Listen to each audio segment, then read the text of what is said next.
2064 में ग्रह निफ्लहेम पर मिकी एक गहरी दरार के अंदर बर्फ से ढंका हुआ जागता है।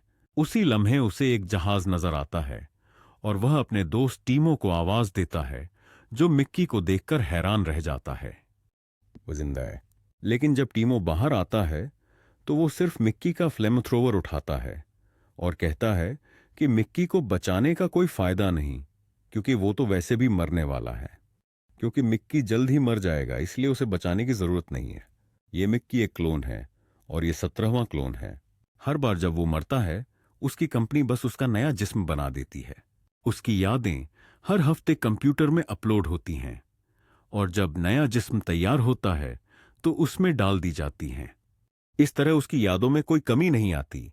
अब यह साइंस डिपार्टमेंट की रूटीन का इतना आम हिस्सा बन चुका है कि वो मिक्की पर ध्यान भी नहीं देते। प्रोसेस के दौरान मिक्की पर किसी का ध्यान नहीं जाता। जब मिक्की 17 को प्रिंट किया जा रहा था, तब प्रिंटर से एक पाइप गिर गया, जिससे प्रोसेस प्रभावित हुआ।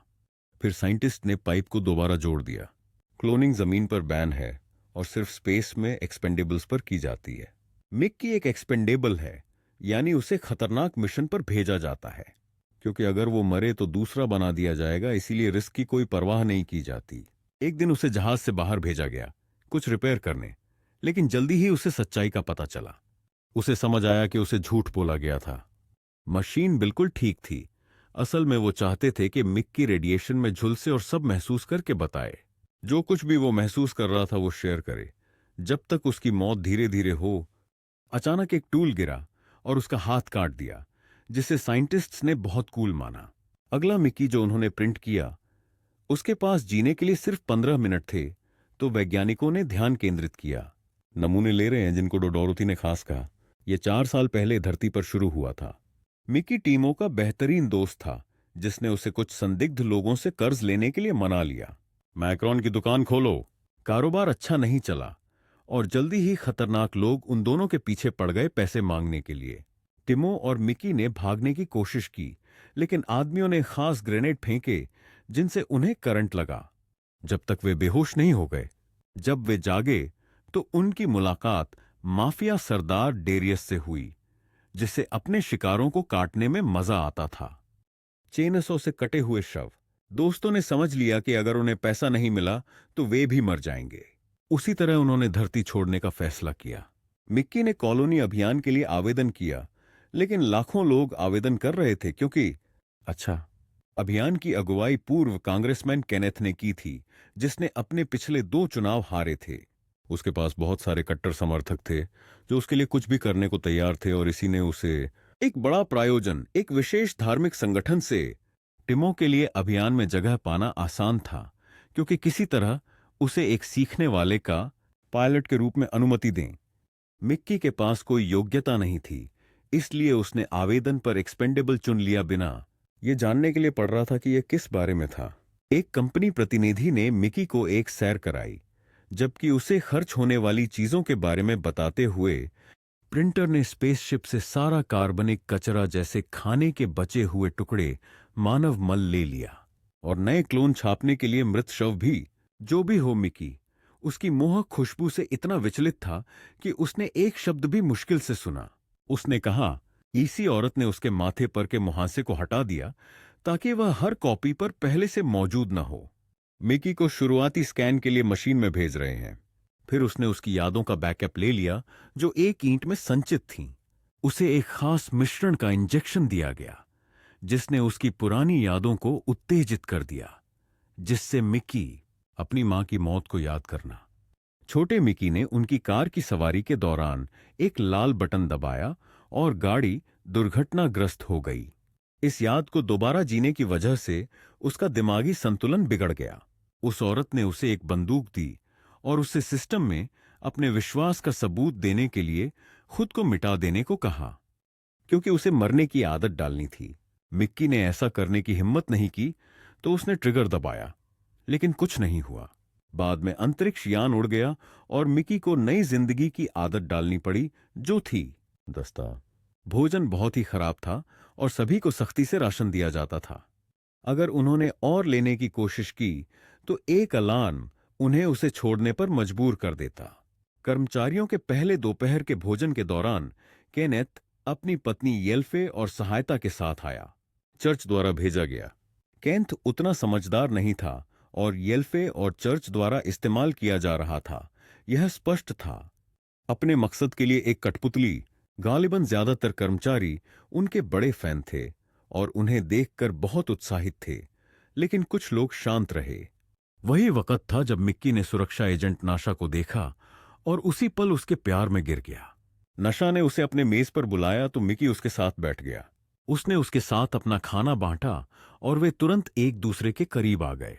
उसी समय केनेथ ने किसी दूसरे पर पहुंचने के उनके मिशन के बारे में एक बड़ा भाषण दिया।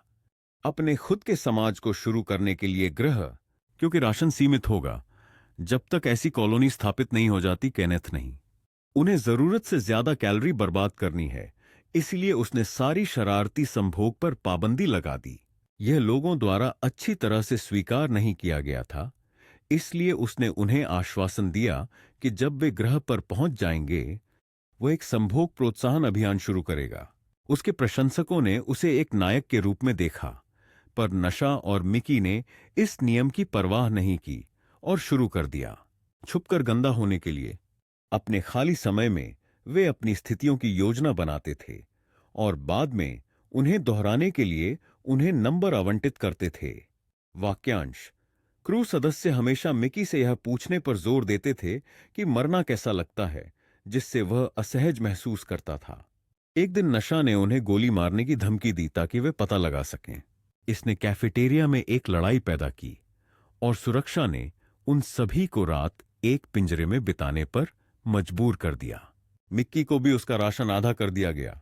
जब काई और जेनिफर जैसी औरतों ने मिक्की के पास बैठकर उससे दोस्ती करने की कोशिश की तो नशा तेजी से बीच में काटकर उन्हें याद दिलाया कि उसे पकड़ लिया गया था। अंततः जहाज निफ्लहेम पहुंचा और वैज्ञानिकों ने मिकी को बिना हेलमेट के बाहर भेज दिया, डेटा इकट्ठा करने के लिए। इलाके के सारे वायरस। मिकी को तुरंत बीमारी महसूस हुई और वह मर गया, लेकिन उसका प्रयोग कई बार दोहराया गया। उन्हें एक टीका खोजने की कोशिश करना। नीचे दिया गया अनुवाद है। एक बार मिकी अभी भी बॉडी बैग के अंदर जिंदा था और वैज्ञानिकों ने नोटिस किया, लेकिन वे उसे वैसे भी साइक्लर में फेंक दिया। मिक्की के 12 सुलह के कारण एक टीका मिल गया और इंसान ग्रह पर बिना एक मास्क की आवश्यकता। मिक्की को पहली खोजी टीम के साथ भेजा गया था और वे एक बर्फीली गुफा के अंदर चले गए। काई ने दीवार में एक छेद देखा और कुछ कीड़े जैसे जीव पाए। उनमें से एक ने उस पर कूदने की कोशिश की और जब वह भागने लगी तो छोटे एलियन ने पकड़ लिया उसकी टांग। एक टीम के सदस्य ने गोलियां चला दी और सभी एलियन को डराकर भगा दिया। फिर ग्रुप ने बाहर का रास्ता निकालना शुरू कर दिया, लेकिन जेनिफर स्तब्ध रह गई जब उसने एक जीव की आवाज सुनी। उसने उस पर गोली चला दी और बर्फ को तोड़ दिया, जो टूटकर उस पर गिरी और उसे कुचलकर मार डाला। स्पेसशिप में बाद में केनेथ जेनिफर की जगह मरने के बजाय मिकी पर चिल्लाता है क्योंकि वह उसी के लिए बना था। उसने उन जीवों की फुटेज भी देखी और उन्हें क्रीपर्स नाम दे दिया। मिकी का राशन फिर से आधा कर दिया गया और उसकी शिफ्ट दोगुनी कर दी गई। उन्होंने उसे क्रीपर के नमूने लाने के लिए भेजा और टीमों उसके लिए खाना छोड़ने आता था। एक दोपहर मिकी ने कुछ पतली बर्फ पर कदम रखा जो टूट गई और उसे गिरा दिया। खड्ड। टीमों के जाने के बाद एक विशाल बेल मिकी को ढूंढ लेती है और उसे घसीटकर ले जाने लगती है। सभी बच्चे जल्दी ही उसके चारों ओर घिर जाते हैं और खेल खेल में उसकी उंगलियों को नोचते हैं। माँ बेल उसे खाई से बाहर खींच लेती है और उसके लिए कुछ आवाजें निकालती है, जिसे मिकी दोहराता है। वह उन जीवों को घूरता है और निष्कर्ष निकालता है कि क्लोन इतने घिनौने हैं कि एलियन भी नहीं चाहते उन्हें खाना। फिर मिक्की ने एक कंपनी का ट्रक गुजरते हुए देखा।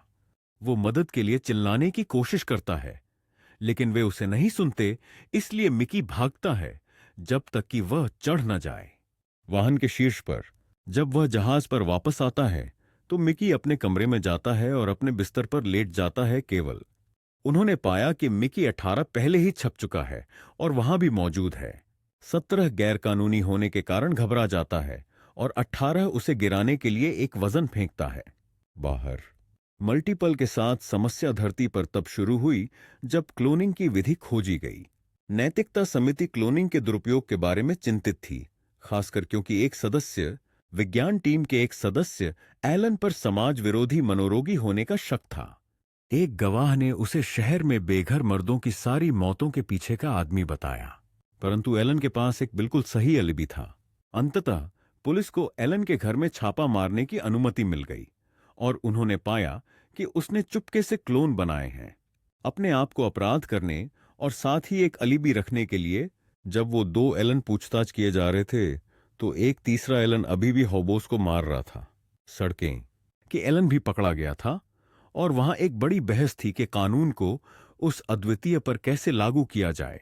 स्थिति चर्च ने एक से अधिक के खिलाफ बात की, यह कहते हुए कि एक ही आत्मा का केवल एक ही शरीर होना चाहिए। हालांकि इस टेक्नोलॉजी के लिए कोई एप्लीकेशन न ढूंढना वेस्ट समझा साइंस टीम ने। केनेथ ने बहस में शामिल होते हुए समझाया कि उसका मानना था कि प्रिंटेड बॉडीज एक पाप हैं, लेकिन वे महतर भलाई के लिए इनका इस्तेमाल कर सकता था। वह इस तरह से उसने खर्च करने योग्य कार्यक्रम का परिचय दिया, एक कानून का प्रस्ताव रखा जो केवल रखेगा एक व्यक्ति प्रतिग्रह उपयोग के लिए, और यह वादा करते हुए कि अगर कभी एक से अधिक हुए तो हर क्लोन को मार डालेंगे। वर्तमान में 17 जागता है और पाता है कि 18 उसे एक गाड़ी के अंदर ले जा रहा है।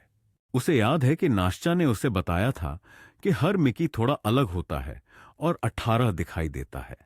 इससे ज्यादा हिंसक होना। जब वे साइक्लर रूम तक पहुंचते हैं, 17 18 पर पीछे से हमला करने की कोशिश करता है, लेकिन 18 उसे देखता है और उसकी पिटाई शुरू कर देता है। 17 को साइक्लर होल के खिलाफ धकेल दिया गया है और एक डील ऑफर करता है। वे अपनी शिफ्टों को बांटकर मरने का बारी बारी से इंतजार कर सकते थे। 13 को 18 ने देखा कि वह मरने से डरता है और समझ नहीं पा रहा कि क्यों, जबकि वह पहले से ही कई बार मर गया। हालांकि 17 उनके अलग होने के बारे में एक दिल छू लेने वाला भाषण देता है। ईशतान कोशिश करता है धकेलने की, किसी भी तरह से उसे पल टूट जाता है जब वे किसी के आने की आहट सुनते हैं और दोनों मिकी छिपने के लिए भागते हैं। It's Timo, who is secretly selling a recreational chemical known as oxofol to other crew members। खरीदार के जाने के बाद 18 बाहर आता है और टीमों को उसके बर्बाद करने के लिए मारना शुरू कर देता है। व्यापार विचार के साथ जिंदगी। वो टिमो को साइक्लर में धकेलता है, लेकिन उसे मारने से पहले 17 उस पर टूट पड़ता है। तब 17 अपने दोस्त को बचाने की कोशिश करता है, लेकिन 18 उसे खींच कर ले जाती है। बाद में क्लोन कुछ मुक्केबाजी करते हैं। 18 एक गर्म धातु की छड़ी पकड़ती है और तैयार हो जाती है मार डालना। इसी पल में नाशा और सुरक्षा टीम के प्रमुख जीक के आने से यह क्षण फिर टूट जाता है। कमरा 18 टिमो से कहता है कि वह साथ खेले अगर वह नहीं चाहता कि वह ऑक्सोफोल के बारे में सबको बताए। व्यापार इसलिए दोनों ने नाटक किया कि टीमो गिर गया और 18 ने उसे बचा लिया। 14 साल का एक लड़का साए में यह सब देखता है और जब वह नाशा को देखता है तो उसे बेहद जलन होती है। 18 के साथ हाथापाई करते हुए निकल जाओ। वह उनका पीछा करने की कोशिश करता है, लेकिन उसे एक चर्च प्रतिनिधि ने रोक दिया जो उससे पूछता है कंपनी के शुभंकर के साथ एक तस्वीर लें। उसने यह भी घोषणा की कि मिकी ने केनेथ और येलेफ-ए के साथ एक निजी डिनर जीता है। जैसे ही उन्होंने उसे बैठाया, मिक्की उस शानदार खाने को खाना नहीं रोक पाया। केंथ ने जेनिफर की मौत पर अपनी प्रतिक्रिया के लिए माफी मांगने के बाद काई भी रात के खाने में शामिल हो जाता है। जोड़े ने जेनिफर की मौत के लिए उससे माफी मांगी और उसे अपने भविष्य की योजना के बारे में बताया। उन्हें कॉलोनी में सिर्फ खालिस खून चाहिए और काई उसी विवरण पर खरा उतरता है तो वे चाहते हैं उससे बच्चे पैदा करने के लिए। अन्य कॉलोनियां चिप्स और निषेचित शिशु भ्रूणों का उपयोग करती हैं, लेकिन वे उस पद्धति को स्वीकार नहीं करती। अचानक मिक्की पूरे फर्श पर उल्टी कर देता है और विज्ञान टीम तुरंत दौड़ पड़ती है। कमरा उन्होंने मिक्की की गर्दन पर फैली चकत्ते को देखा और प्रायोगिक वृद्धि का निष्कर्ष निकाला। मांस पर हार्मोन ने यह पैदा किया है। विज्ञान टीम एक खास दवा विकसित कर रही है और वे मिकी को उससे इंजेक्ट करते हैं, पर वह सिर्फ इधर उधर लड़खड़ाता है जब तक कि वह असहनीय दर्द में न गिर जाए। केनेथ सोचता है कि उसे और येलेफे को मार देना अधिक मानवीय होगा और अपने कारपेट को हटाने के लिए वह हिलती है। खून के दाग। काई सोचती है कि यह पागलपन है कि मिकी के साथ ऐसा व्यवहार किया जा रहा है, लेकिन केनेथ उसे याद दिलाता है मिकी बस एक प्रयोग है।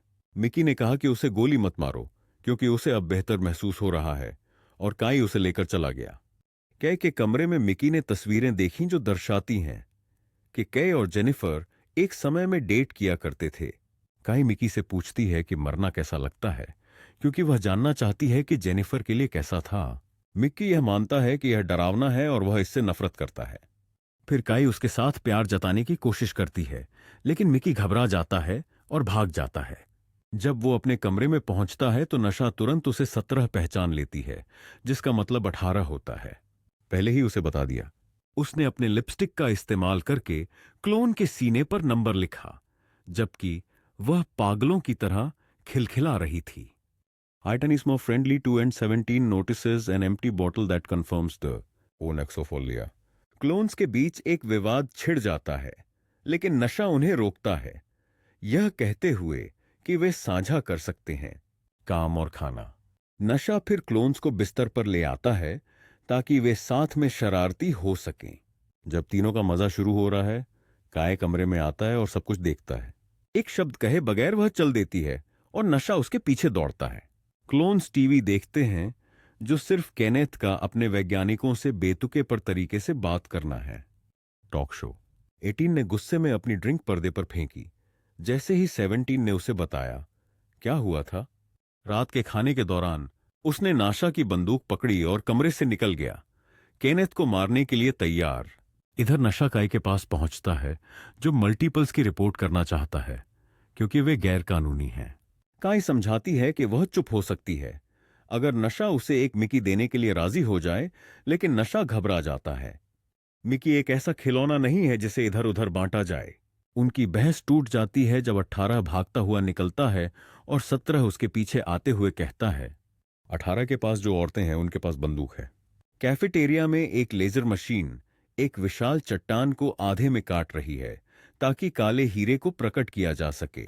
भीतर 18 भीड़ में छिप जाता है और गोली चलाने के लिए तैयार होता है, लेकिन तभी एक केनेथ उसे पकड़ लेता है। पंखा। उसी समय चट्टान से एक बेल निकलती है और सभी घबरा जाते हैं। लोग भागने लगे, जबकि केनेथ ने स्टरलाइजेशन के बारे में आदेश देने के लिए एक मेज पर चढ़ गया और राक्षस को जिंदा पकड़ना। वैज्ञानिकों ने हजमत सूट पहना और बेकार में ही उस रेंगने वाली चीज के पीछे भागने लगे। केनेथ फिर 17 को कमरे में आते देखता है और उसे पीछा करने के लिए कहता है। जब बेल दौड़ना बंद कर देती है 17, वह आवाजें दोहराने की कोशिश करता है जो उसने दूसरी सुनी थीं, डे जिसे डोरोथी ने देखा। इस दौरान 18 बंदूक उठाता है और गोलीबारी करता है, पर 17 ने उसे झपट कर पकड़ लिया और नशा। बुलेट केनेथ के गाल को खरोंचती है और हीरे में छेद कर देती है। जब केनेथ एक से अधिक के बारे में शिकायत करने की कोशिश करता है तो एक दूसरा क्रीपर बाहर आता है और खुद को जोड़ लेता है। केंथ के चेहरे पर काई और अन्य गार्ड गोली चलाते हैं और उस क्रीपर को तब तक गोली मारते हैं जब तक कि केवल गू नहीं बचता, जबकि वैज्ञानिकों ने पहला जीव पकड़ा। बच्चे की चीखें बड़ी मां द्वारा खाई में सुनी जाती हैं। कुछ मिनट बाद नाशा और क्लोन्स पिंजरों में बंद हो जाते हैं। क्रीपरों पर एक विवाद छिड़ जाता है और 17 उस दरार में क्या हुआ था यह बताता है। कहता है उसकी वजह से बेलों को बेहद घिन आई। नशा उसे सुधारती है, कहते हुए कि बेलों ने असल में उसे बचाया और विदा किया। अचानक एक बैग सोते हुए गार्ड के सिर पर आ लगा। यह टिमो निकला, जो बिना किसी परेशानी के अंदर घुस गया क्योंकि गार्ड उसका क्लाइंट है।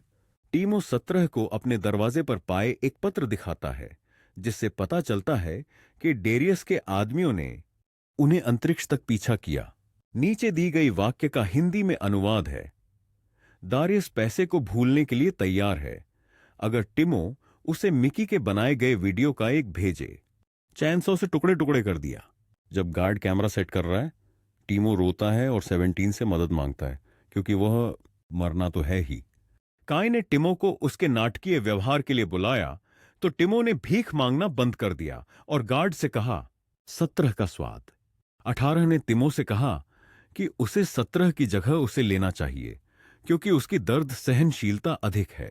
लेकिन सबसे पहले वो कुछ ऑक्सोफॉल मांगता है। जब गार्ड उसे देने के लिए करीब आता है, 18 उसकी कलाई पकड़ लेता है और उसके सिर पर वार करता है, रेलिंग से टकराते हुए। इसी समय नशा उसकी बंदूक चुरा लेता है और टिमो को नीचे गिरा देता है। फिर वह सेल से बच निकलने और चेंसो लेने के लिए गार्ड की चाबियां लेती है, तैयार हो जाती है। टिमो को मारना, उस पल झीक ने उन्हें ढूंढ लिया और फिर से सभी को गिरफ्तार कर लिया गया। जब ग्रुप को कॉरिडोर से गुजारा जा रहा होता है, 17 को एहसास होता है नशा ने हमेशा सुरक्षित रखा उसे उस समय की तरह जब उसने एक हजमत सूट मांगा ताकि वह उसे एक बहुत विषाक्त प्रयोग। जब समूह सामने की खिड़की तक पहुंचता है तो वे पाते हैं कि सारी क्रीपर अब चारों ओर से घिरी हुई हैं। अंतरिक्ष यान। वैज्ञानिक रोते हुए बच्चे को भी ले जा रहे हैं, और जब डोरोथी 17 को देखती है, वह एंको उसने कैफेटेरिया में जो आवाजें निकाली थीं उनकी नकल करता है जिन्हें वह दोहराता है। वह सोचती है कि यह एक असली भाषा है और वह इसके लिए एक ट्रांसलेटर विकसित कर सकती है। सबको साइक्लर रूम में ले जाया जाता है, जहां येलेफे बच्चे की पूंछ सिर्फ काट देता है। एक नया सॉस बनाओ। केंथ एक जलती हुई धातु की छड़ का उपयोग करता है 18 के गाल पर निशान लगाने के लिए, ताकि वह क्लोनों में अंतर कर सके। फिर वह एक वैज्ञानिक को ईंट से पूरी याददाश्त का बैकअप मिटाने के लिए मजबूर करता है। एक बार जब वह लताओं के बारे में शिकायत करता है, नशा कहता है कि लताएं मूल निवासी हैं और इंसान ही एलियंस हैं, जबकि जानवरों ने मिकी को बचाया। हालांकि केनेथ सिर्फ हंसता है जब वह समझाता है कि लताओं ने उसे नहीं खाया क्योंकि वह कूड़ा खाना। डोरोथी ने भी अपनी टीम द्वारा एक ट्रांसलेटर विकसित करने की बात कहते हुए आवाज उठाई। मेज पर बैठा वो बच्चा केनेथ पर थूकता है, जो गर्म रॉड फेंककर जवाब देता है, लेकिन फेल हो जाता है। केनेथ चीजों का कोई मतलब नहीं होने के बारे में चिल्लाना शुरू करता है और नशा उसका अपमान करने के लिए जवाब में चिल्लाती है। उसको क्रोधित केनेथ ने बच्चे को साइक्लर होल के ऊपर लटकाया और दूसरे छोर को फेंक दिया। रस्सी को नाशा की तरफ फेंको, जिसे उसे अपने दांतों से पकड़ना होगा उस जीव को बचाने के लिए। जेके अपने एक आदमी को कहता है कि वह अपने चश्मे पर लगे हुए छिपे हुए कैमरे से यह सब रिकॉर्ड कर ले। केनेथ सभी लताओं को गैस से मारना चाहता है, लेकिन येलेफे के पास एक बेहतर विचार है। क्लोन्स की पीठ पर विस्फोटक लगाए जाते हैं और केनेथ को उन्हें विस्फोटित करने के लिए 2 बटन मिलते हैं।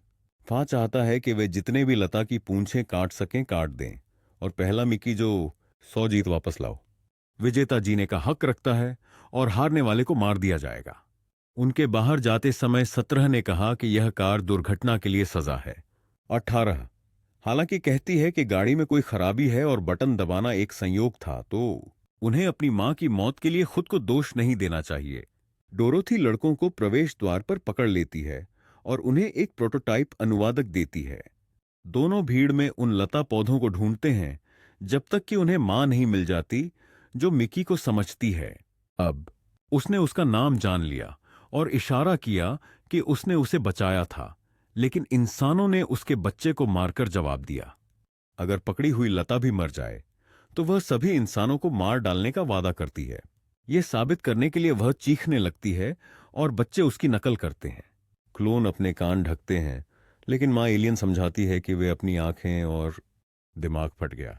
कि अंतरिक्ष यान में केनेथ और येलेफे घबरा जाते हैं जब वे क्लोन को संवाद करते हुए देखते हैं लताओं के साथ। अचानक 17 कैमरे की ओर दौड़ता है और अपनी उंगली से C3 बनाता है, जो नाशा मान्यता उनकी स्थिति बुलाई बच्चे को लाओ। फा और चर्च के प्रतिनिधि को लगता है कि यह बकवास है और नेता केनेथ को एक नई प्रजाति से संवाद करना चाहिए। इस बीच जब केनेथ एक बड़े प्रवेश के लिए तैयार होता है, 17 वादा करता है मां को कि नाशा, मैं बच्चे को लाऊंगा। यहां तक कि मां बेल को लगता है कि यह काफी नहीं है। जब से इंसानों ने एक बच्चे को मार दिया तो एक इंसान को भी बराबरी के लिए मरना चाहिए। संयुक्त राष्ट्र के नेतृत्व में 3 वाहन अंतरिक्ष यान छोड़ते हैं। नाश्चा ने येलेफे को पकड़ने के लिए अपने पैरों से एक बड़ी छलांग लगाई। जेके रस्सी लेता है और नाशा सहमत हो जाती है कि वह येलेफे को छोड़ देगी अगर वे उसे बच्चे को ले जाने दें। मां जब जेक उसे रस्सी वापस देने ही वाला होता है, तभी येलेफे उसकी कलाई काट देता है और उसे गिरा देता है। लेकिन नाश्ता ने समय रहते उसे पकड़ लिया। येलेफे उसे गिरफ्तार करना चाहता है। हालांकि जीक ने घोषणा की है कि येलेफे और केनात हो चुके हैं। दुर्व्यवहारी और उनका मामला समिति के सामने पेश किया जाएगा। गाड़ियों को आते देखकर बच्चे दौड़कर अपनी मां को ढकने लगे और चारों तरफ ढेर लगा दिया। जगह अब गार्ड नहीं जानते कि किस पर गोली चलानी है। केन्नेथ एक को यादृच्छिक से चुनता है, लेकिन उसी क्षण 18 उनके सामने प्रकट होता है। तो चर्च का प्रतिनिधि सैनिक को धक्का देता है कि वह रॉकेट को आकाश में विस्फोट कर दे, नहीं तो उनके क्लोन का बम उन्हें भी मार डालेगा। तब केनेथ गोली चलाता है, लेकिन केवल कैमरे को हिट करता है, जिससे 18 को उस पर कूदने का मौका मिल जाता है। जब नाशा बच्चे के साथ आती है, 18 घोषणा करता है कि वह उस इंसान को मार डालेगा जिसे मां चाहती थी। वह एक पल के लिए हिचकिचाता है और केनेथ मौत के डर से उसे हेरफेर करने की कोशिश करता है, लेकिन 18 बटन दबाता ही है। बम उसे और केनेथ को एक ही समय में मार डालता है, तो लताओं को शांति से जाने देती हैं। सब खत्म होने के बाद पूरी टीम को जेल में डाल दिया जाता है। FA अपना दिमाग खो बैठती है और एक मनोरोग वार्ड में भेज दी जाती है, जहां वह खुद को मिटा देती है। टिमो डेरियस मैन से मिलता है और उसका कान काटकर उसे साइकिलर में फेंक देता है। वो बच निकलता है आत्मरक्षा के तहत परिवीक्षा पर। इसके बाद नाशा के बाद बाकी क्रू के ट्रायल एक कानूनी और राजनीतिक गड़बड़ी बन जाते हैं। जेल से निकलते ही उसने संगठन में बदलाव लाने की उम्मीद में कमिटी के पद के लिए दौड़ लगा दी। डोरोथी ट्रांसलेटर को समाप्त करती है और मिकी अक्सर क्रीपर्स से बातचीत करता है। वह पता लगाता है कि वह चीखना सिर्फ एक बेतरतीब आवाज है जो वे निकालते हैं और इंसानों को नुकसान नहीं पहुंचा सकते। मां ने सिर्फ दिखावा किया था। इसके 6 महीने बाद मिकी ने साइकिलर के पास किसी को देखा और उसने येलेफे को प्रिंट करते हुए पाया। एक नया केनेथ। मिकी ने बताया कि वह मरने वाली थी, इसीलिए येलेफे ने उसका खूनी हाथ छूने के लिए पेश किया। अपनी मां की मौत के यादों के उलट मिकी अब डरता नहीं है और वह फिर जाग जाता है। ऊपर वह भीड़ के साथ बैठा है, नाश्ता की नई समिति नेता के रूप में दिए जा रहे भाषण को सुन रहा है। जब वह घोषणा करती है कि एक्सपेंडेबल्स प्रोग्राम खत्म हो गया है, मिकी एक बटन दबाता है और नष्ट कर देता है। यकीनन सब्सक्राइब करें और नोटिफिकेशन चालू करें ताकि आप इस तरह के और वीडियो देख सकें। देखने के लिए धन्यवाद।